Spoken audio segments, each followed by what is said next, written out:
Hey, thanks for tuning into my podcast. This is Big Head on the Block, hosted by me, Tim Henderson, aka Big Head. Hey, welcome back to Big Head on the Block. Today, we have a special guest. I'll be talking to retired Baton Rouge City Police Chief Pat Englade. Welcome, Chief Englade. Glad to be here, Tim.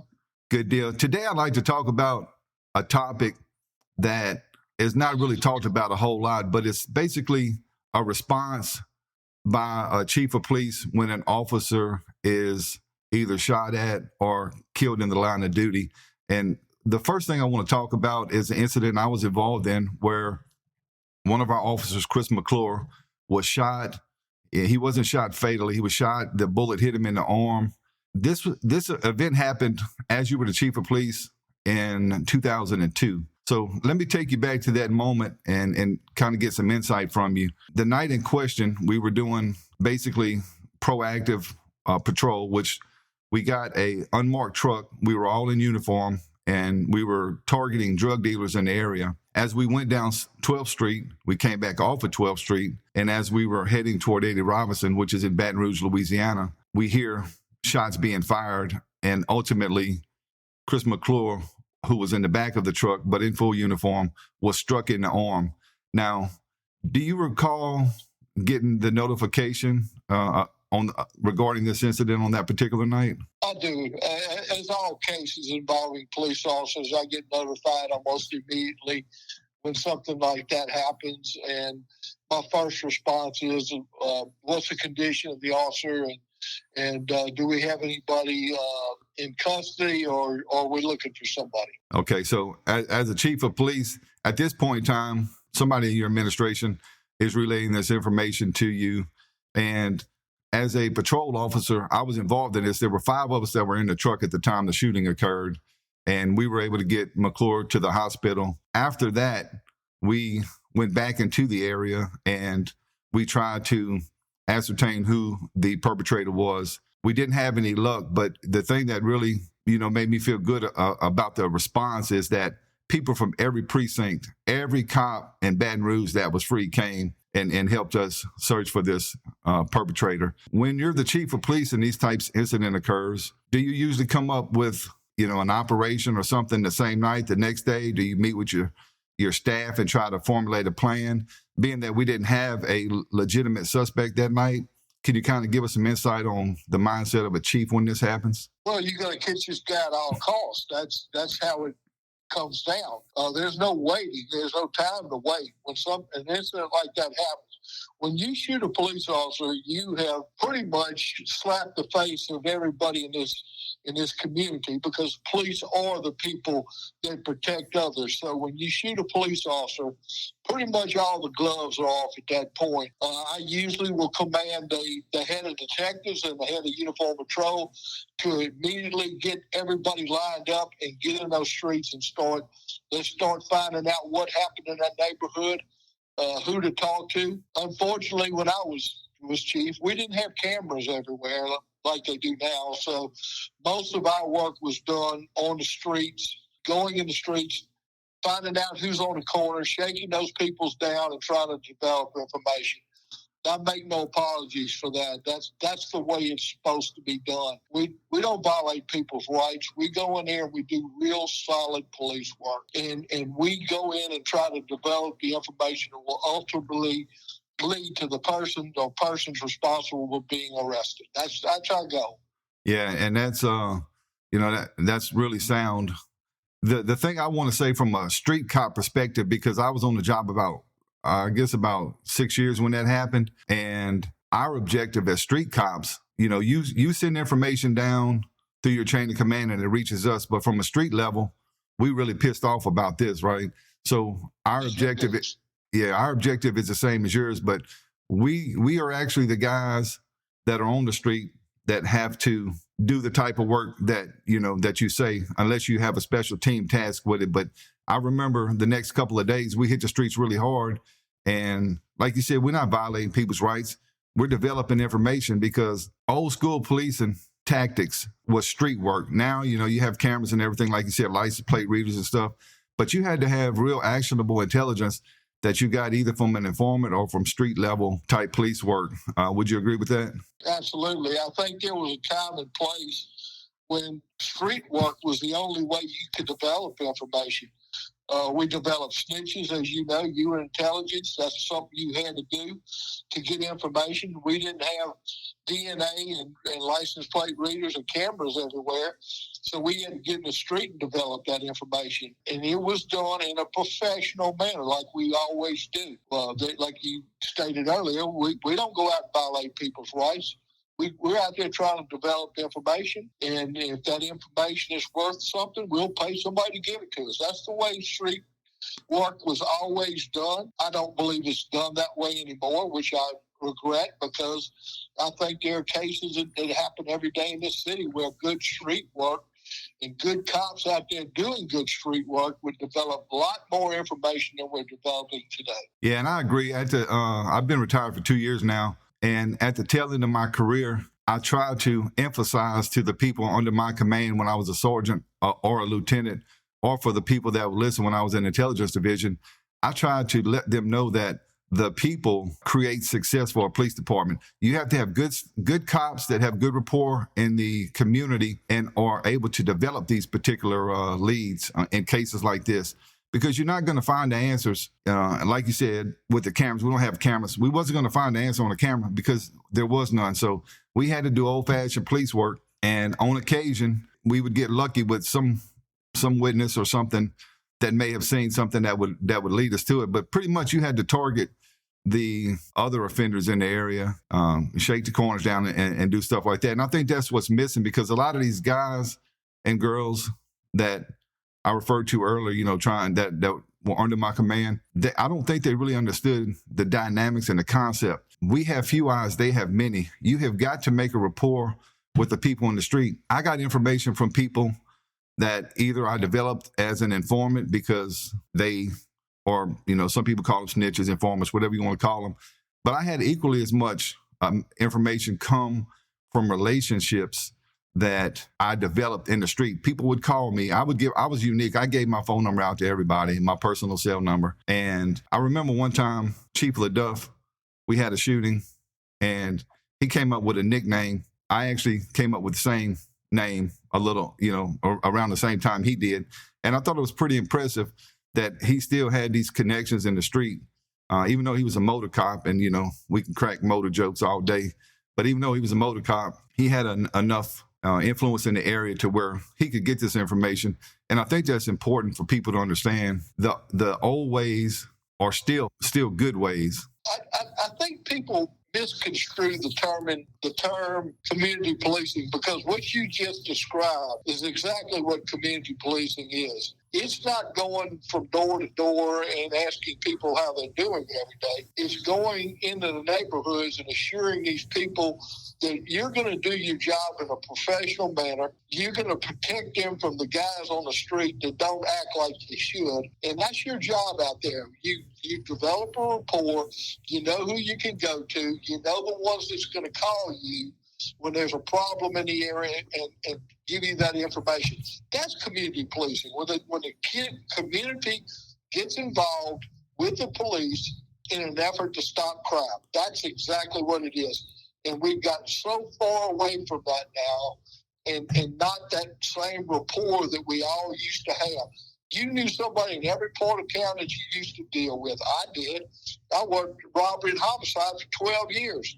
We knew people we could call in any part of town and tell them, look, I need this information. I need you to go out there and start shaking the bushes and get that for us. And that's how the police work was done. You started at zero and you work your way up from there. That's good old-fashioned policing.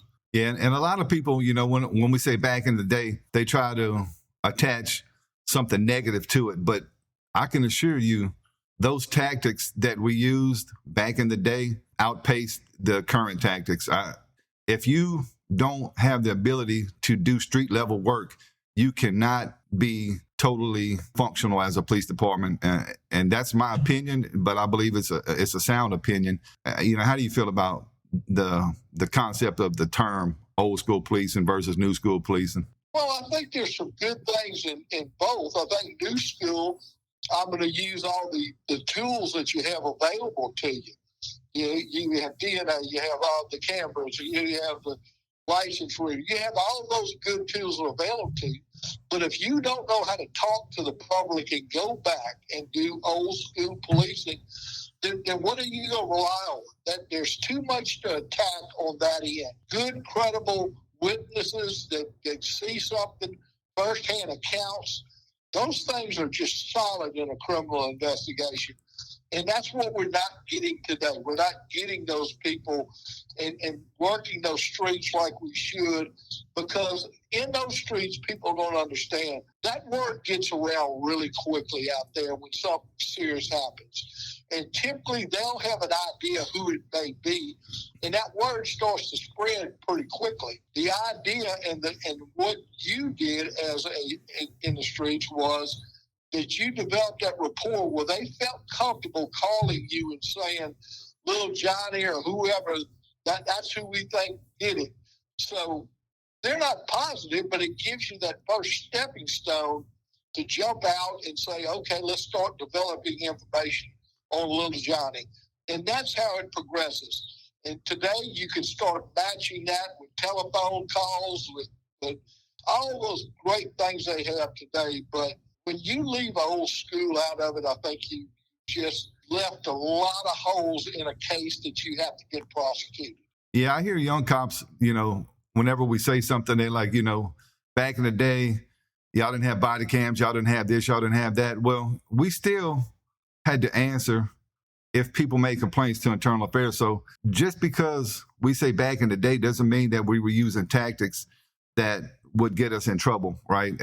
Because people still could make IA complaints back then. It wasn't necessarily on body cam. And I tell them, y'all use the body cams as an excuse, because you can do the same type police work and your body cam can capture it if you're doing it right anyway. So, other than maybe a few choice words. And I told my guys, I said, look, if you have to MF somebody because of the situation and you get in trouble for that, then we need to review the whole case and make sure that internal affairs understands that, you cursed for this reason or that reason. And most cops don't just get out on average and speak ill to people. And that's, and I think the younger cops think the back in the day story is something that should be negative. But no, we telling you that we had this capability added, like you said, to today's technology.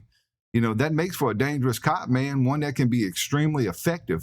And they just don't seem to want to do it. But in fairness to them, there's a lot of administrations with a lot of agendas, and nationally they're getting a lot of scrutiny. So some of them weigh risk versus reward. But like I tell them, these people depend on you for quality of life, and it's up to you as a police officer to do your very best to represent them and to get these few offenders. There's probably 10 to 15% that are really legitimately offenders that are disrupting a lot in the city. And I'm not talking about, your random domestic shooting. You can't really factor that in. I'm just talking about the vice crimes and stuff like that, the gang activity and stuff. But let me take you back to what you said about the community policing and how we've gotten away from what it really is. We cracked a joke years ago, hand out hot dogs, snowballs, whatever, however you want to do it, all these events that they put on. And when I spoke with one of my previous chiefs, I told him, listen, these people are on our side anyway.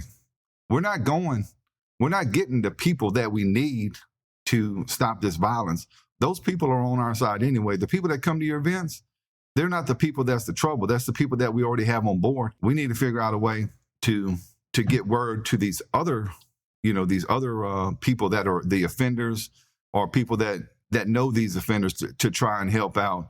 So I kind of agree with you almost 100% that we've gotten away from what community policing is, and they put on these events. And honestly, man, in my personal opinion, they feel good events and they look good in the media. Well, I'd like to see what the results are. And that there's nothing wrong with wanting people to see police as good guys, but I would rather have, and I'm going to go back to the cursing part of what you said, and because I don't think I ever disciplined a police officer that had to get somebody straight in the streets of Baton Rouge. I used it myself. It's a tool you use to get the upper hand.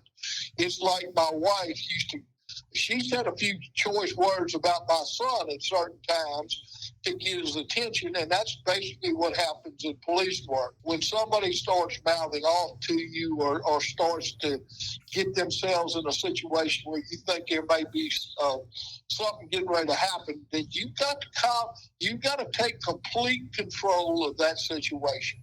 And if you've got to MF somebody to avoid a fight or fleeing, then you darn better use it, because that's the way it's supposed to be. That's what it's used for. It's another tool that I don't understand why police have got away from that. You're dealing with somebody in the street that is not really that worried about you using that language, because it's what they use every day. But when it's coming from you, it carries much more a positive impact on them. I don't think any policeman ought to walk up to a traffic offender that just ran a red light and say, "You stupid MF, don't you know how to drive?" That's totally uncalled for. Yeah, and there's no way that should happen. Yeah. What you want to do as a street cop in any department is to gain respect from people. I started off every sentence with "yes, sir," or "no, sir," or "yes, ma'am." That automatically deflates a situation. If you want to fight, they're out there willing to fight you. But you can calm that situation by just using the tactics that you know.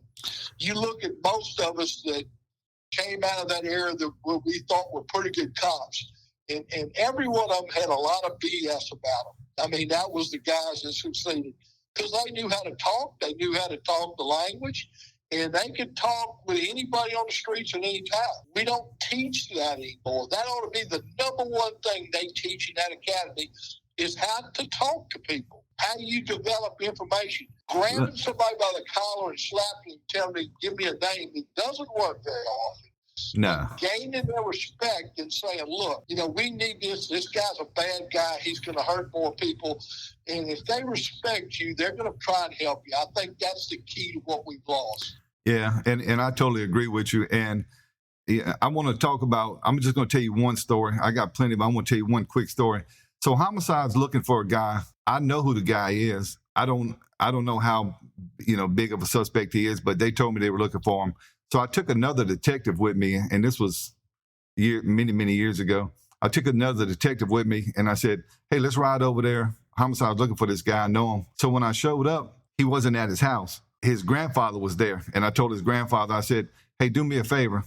Tell him Big Head is looking for him." I knew that he would either surface on the streets if I was in the area, or that he would get in touch with me somehow. I didn't think much about it, but the cop that I was with, he says, "Man, ain't no way that dude's calling you." I said, "Bet." So probably 2-3 hours go by. I go back to doing what I'm doing. I was in Burger at the time. I get a call from the homicide division, because they were still over there on Mayflower at this time.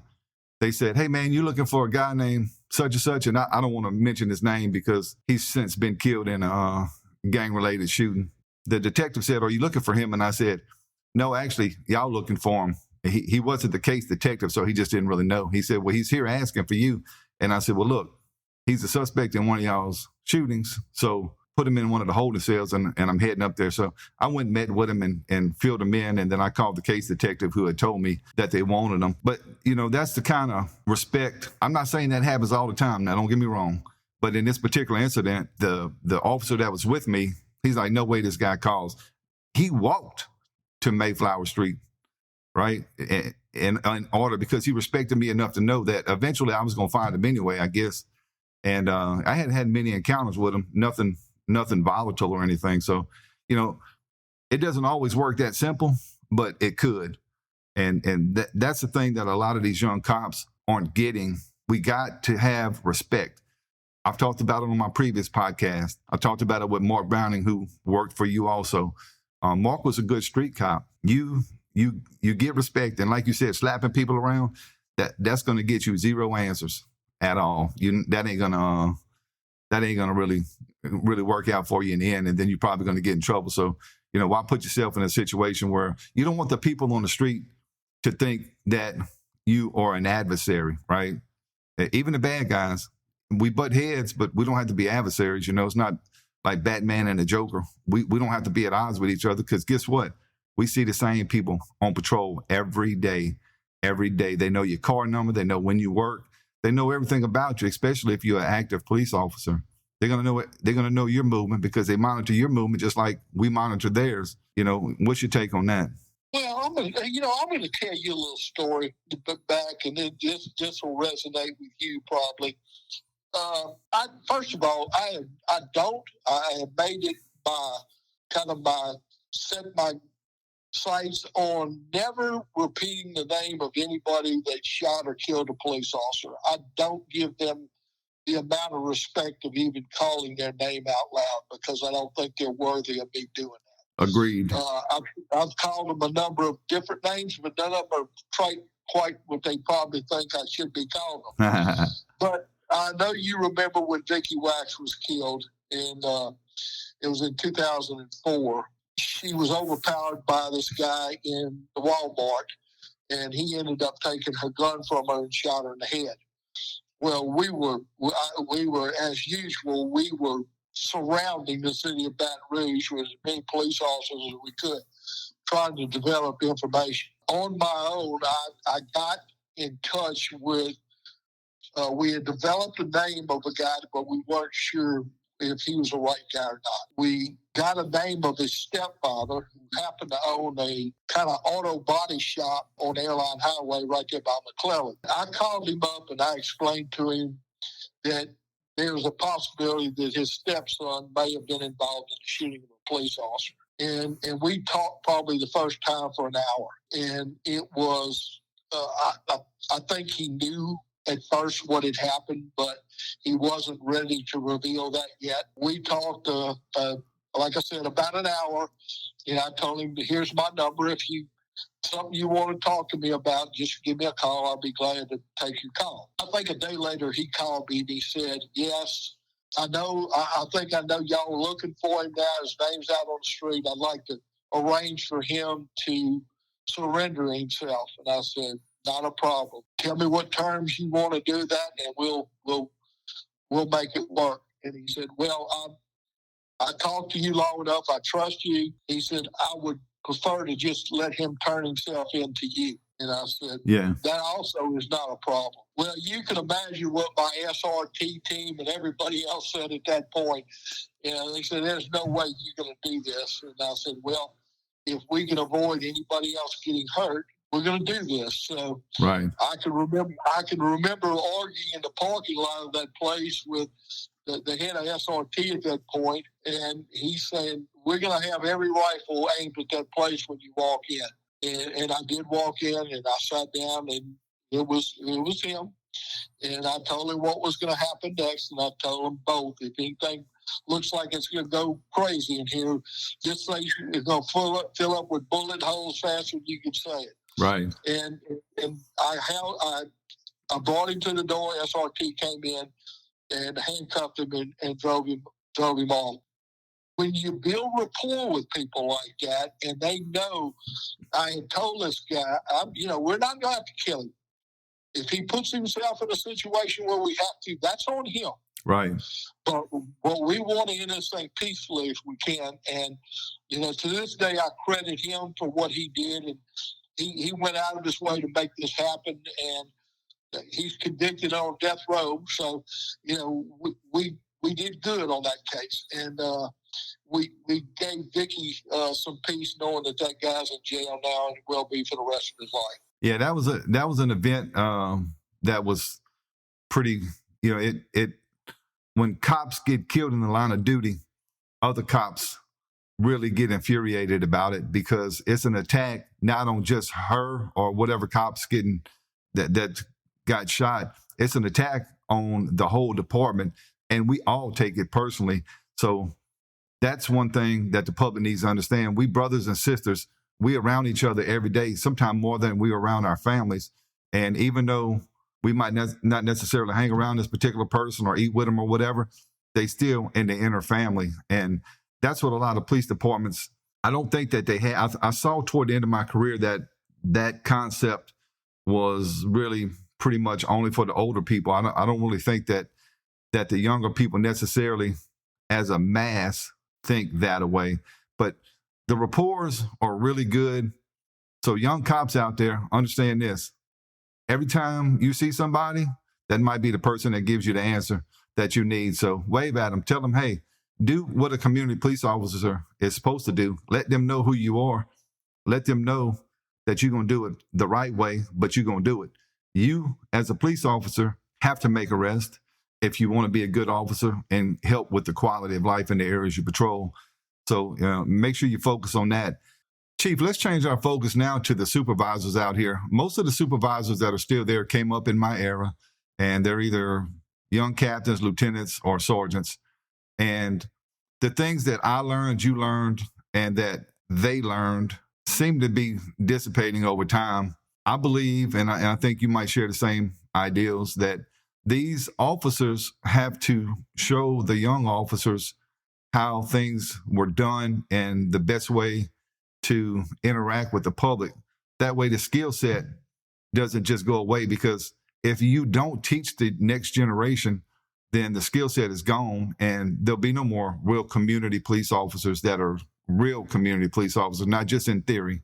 What's your assessment on that? I think supervisors in any police department hold the key. They're teachers. They're the teachers of these young people. They should teach them the skills they need to develop.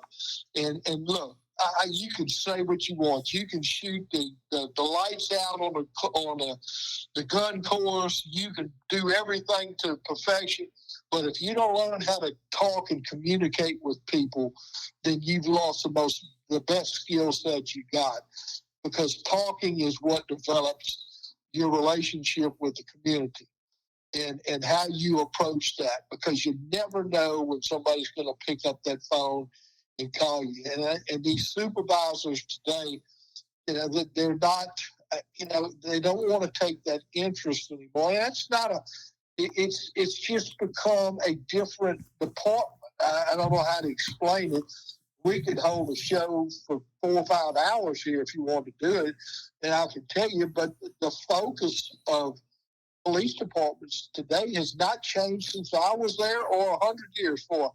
You put bad people in jail. That's what you do. Right. That's your job. Your job isn't to hand out hot dogs and ice cream cones. Right. Your job is to put bad people in jail. And so people in their homes and their neighborhoods feel safe about it. You've talked to a number of people just like I have in neighborhoods. They don't want these thugs in the neighborhoods either. They want them out of there. They will talk to you. If you can get those people talking to you, assuring them that we're going to do our best to try to make your neighborhood safer, then that's how you develop a safer, better community. I agree with that, but and let me just add this to that. They have to know, and I mentioned this in the previous podcast, they have to know that you're not going to stick them out. They want to be anonymous, but they want to help. But I've seen officers do things that it didn't necessarily jeopardize the people's safety, but it jeopardized their anonymity. And when I see that happening, it really pisses me off, because if a citizen comes forward, they need to know and trust you to not divulge their name. I've seen officers drive into anonymous complaint lives at address 123. They're driving into the actual address, knowing that these people didn't want to be contacted.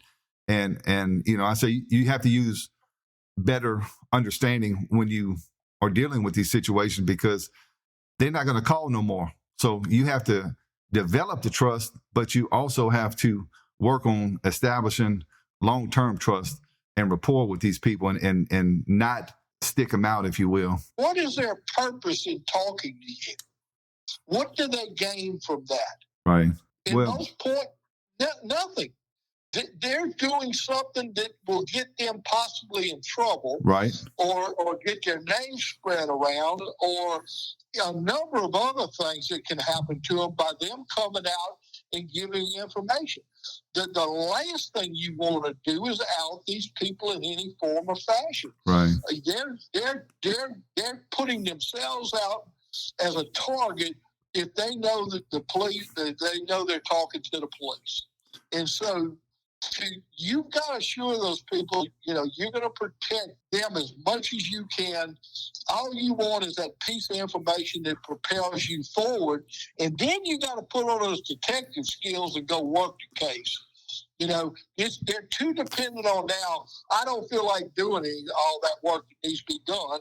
If it doesn't pop up on DNA or CODIS or whatever it pops up on, then I'm just going to sit here and wait for it to solve itself. Yeah. You got a 20% clearance rate in homicides. That's I jumped Mike Morris because we got below 85 at one point. I mean, it's just how you handle yourself and what you put into a case is what you get back. And then we demanded our guys go out and do the best job they could, and they did it because they always kept, like I used to tell, keep your eyes on the prize. Right. The prize is that everybody that's a victim out there is somebody's child, brother, sister, husband, whatever. And we treat those all the same. People will always say, well, y'all treat police shootings differently than you do every other one. And I will admit, yes, we do. Because once you attack the police, you've attacked everybody. That's right. They are the keepers of peace. And once you've attacked them, you have to show that you're not going to allow that to happen. I never worked one homicide harder than I did the next one. I don't care if they had no family at all, they were homeless. I'm going to work that case the same way I would any other case. Yeah. Because you owe it to that victim to do that. And I think we've lost focus on that, to be honest with you. Well, and I'll agree with you because I think that they want the case handed to them. You have to do legwork on some of these cases. They're not handed to you, but you have to ask the next question. I saw it in the patrol officers that I was on calls with because I was an active sergeant and an active lieutenant. I tried to lead by example. I was making arrests. I was putting these shooters in jail. I was making a drug arrest, a gun arrest. But I don't think they care as much as we did. And I don't know if it's just because they're so disconnected because of today's technology and stuff. But, we didn't have a lot to do other than our job when we were coming up, Look, let me interrupt you for a minute. It's all about what motivation comes from the top. Let's be honest about it. Okay. If you're not motivated to go out and do a good job, if everybody's okay with you never writing a ticket or making an arrest, then, they become complacent at that point. Right. You have to demand that from the top. That comes from the top of that department of what I expect out of my people. I had daily meets with uniform patrol commanders and detective commanders about what we expected out of our people. And they ran that down through the ranks. But if there's no expectations of, they always talked about ticket quotas. I don't know if there was ever a ticket quota. There wasn't one by me, I can tell you that. If somebody needs a ticket, give them a ticket. If they don't need a ticket, I don't care if you do, give them a ticket. It doesn't bother me. And the same thing goes. But, we wanted to keep our criminal stats up because victims deserve the best police they can get. Yeah. That's what they pay. We work for the citizens of Baton Rouge. That's right. I did. And that's who I owed it to. I didn't owe it to the guy working over in internal affairs. Right. I owed it to the people of Baton Rouge. That's who I owed my whatever I did to, and I took pride in that. I tried to do it the best way I could. I think we've lost focus because it's not coming down from the top. They're more satisfied, and you know me, I speak like my mind. I say exactly how I feel. But if you're not motivating your forces to do better, to go out and pursue charges against people, to do the things that stop crimes, then you're doing a disservice to your community, and I think that's what's happening right now. Yeah, I totally agree with your verbiage for sure. These administrators, the uniform patrol commanders, the chiefs, the field supervisors and stuff. When we were young, we didn't think about not being productive. Luckily, every squad except one I was on was a real proactive squad. we wrote tickets because traffic enforcement is something that's really important as far as the safety on the streets. The criminal enforcement is something that has to be done, because if you're not focusing your attention on criminals, even if it's small stuff, open containers, marijuana and stuff, then they'll have a sense that nobody cares, and then they'll continue to escalate. So I think you're right on point with that. Well, look. Well, I don't want you to be confused with the fact that I don't think traffic stops are not important. I think it's maybe the most important thing police officers do. Yeah, no. I'm talking about just the idea of quotas and picking on people is not, telling people how they ought to be driving their vehicles. Right. When most policemen I know and see every day hadn't figured out how to drive theirs either. and we've all done that. Every one of us has been guilty of that in the past. Right. But traffic stops, you can glean so much information from that traffic stop. You can see a gun. You might see dope. You might see anything. Right. But you look around Baton Rouge today, and there are very few traffic stops. I don't know when's the last time I saw a police officer stop somebody for a traffic offense. If you don't focus on those sort of things that lead to other information, then you're not doing the best you can. And it's sad. I feel very bad what's happened to BRPD. I make no bones about it.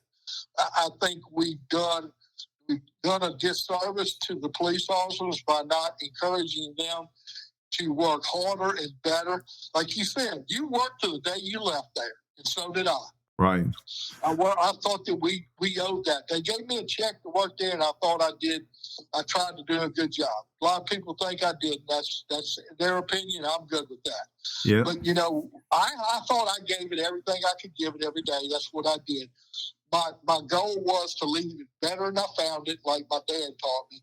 You borrow something from somebody, you give it back better than you found it. Yeah. And that's the way I felt. I just wanted to inch it up a little bit more than the last guy and prove that we could do better. And I think that's the way all police work. We used to have contests. I don't know if you remember that you were here, but if you caught a burglar in progress, you got a day of CT time or something for it. I mean, we rewarded police officers when they did a good job. Yeah. I don't think that's occurring anymore. I don't think that's we had guys in burglaries and robbery and all that had contests to see how many cases we could clear and the number of arrests we could make. Yeah. That's important to keep that motivation within your department. Yeah, that. Well, going back to the ticket thing, I don't know if I portrayed it wrongly, but I didn't take the fact that you didn't think it was necessary. I understood totally that you thought it was necessary. I may have just misspoke on something, but no, I've just never been a big ticket guy myself. Yeah, me neither. You can talk me out of a ticket in about 10 seconds. To be honest with some little old lady or some good-looking girl. Look, they never got a ticket from me. That's the way I work. But not to say that if the traffic stop wasn't, it is one of the most important things that police do. Right. It's the traffic. I wasn't a big ticket guy either, but two things. Our squad was competitive and demanded. Our supervisors demanded results. You couldn't go all day without making arrests or writing tickets every day. What's going to happen? Somebody was going to call you out. When I was a sergeant, I told my squad, my lieutenant was upset because our stats were low. And I told them, you have between this time and this time to go out there, make some stops, do some proactive stuff, try to improve the quality of life by targeting, some of these crimes. They literally came back with almost no results. So I told them, we're going to stay till the very last minute of the shift and we're going to ride together. I took the whole squad, split it into two and gave lead to one guy. And then I took the other remainder of the people. I think we had 12 people. And within a 3-hour period, we had enough stats that could last our squad for the week. And it was more than they was doing in a whole month. But until my lieutenant, because I didn't keep up with the stats, he did, until he said, our shift is last in everything. We're not going to be last in everything because, first of all, the citizens expect us to be first. And as a competitive person, I didn't want you to get better than me. If you caught 2 shooters, I was trying to catch 3. And I'm never going to hate on you. I'm happy. Good job, Chief. You a chief and you still made this arrest. Good job. I'm okay walking side by side with the other alphas. I want to be around the people that are successful. The ones that are doing nothing and okay doing nothing, I didn't really want to be around them guys, and you probably didn't either. So being competitive, and people may not really understand that, but being competitive in the police world allows you to be successful and to keep these streets safe. Absolutely. It is what makes us different from everybody else. Like I said, we've lost completely the whole theory of what police work is. And I've read parts of 21st century policing, and I think it's the biggest crock of what that I've ever seen. Yes, it is. Because it's got a completely different take on what policing is and how it's supposed to be done. And, our job is very simple: to make the people that you police feel safe. That's right. In their homes, on their streets, and they're able to go out in the middle of the night in their front yard and without worry about being shot down. Right. That's your job, is to make those people safe and to put the bad, no good ones in jail and keep them there. Yeah. That's what your job is. It's not a circus atmosphere. It's very serious business. Right. People want to feel free, feel comfortable in Baton Rouge. They don't want to think that getting from point A to point B is an accomplishment. They want to just do that and not even have to factor in all the other stuff. Now they scared if they go to the mall, they're going to get shot. They scared if they go to the grocery store, they're going to get shot. People are on edge. So police have to take control of these streets again. And I don't know that you and I'll come up with every answer, but here's my last statement to the people of BRPD specifically.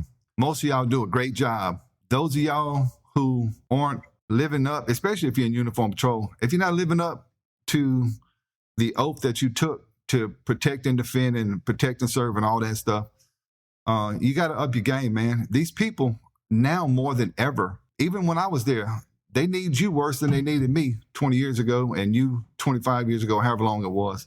So do your job and understand, like you said, somebody's mother, brother, sister, cousin, uncle, whatever.